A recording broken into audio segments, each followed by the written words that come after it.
Әлемде 4000-ға жуық ұлт пен ұлыс бар көрінеді. Ал мемлекеттер саны 200-ден ғана асады. Яғни жер бетіндегі ұлттардың тек 3%-ның ғана мемлекеті бар. Біз қазақ халқын жаңа мың өліп, мың тірілген деп айтқан кезде де мың өлген екен. Ол қалай тірілді? Дәстүр арқылы тірілді. Шапқыншылық болды, түрлі қырғындар болды. Қалай басы құралды?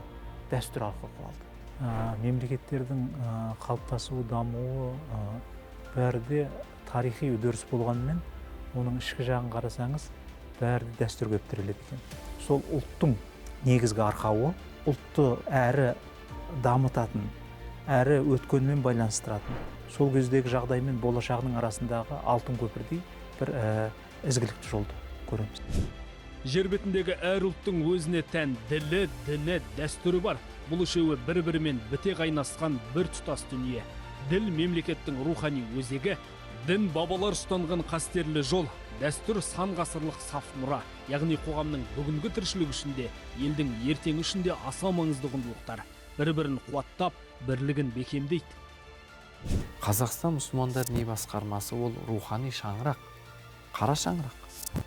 Оны осы діни басқарма бұқара халықты адастырмай, шатастырмай, соларға дұрыс жөн сілтейтін арнайы мамандар мен ұстаздардан құралған. Сондықтан жастарға айтатынымыз, кез келген уағызшының дәмді уағызына еріп кете бермей, қай өңірде болса да сол өңірдің имамынан, ұстазынан тыңдап дәріс алатын болса, онда ол жастар ата-анасына қарсы болмайды. Ол қоғамға жауыз болмайды. Айналасына ол қатыгез болмайды.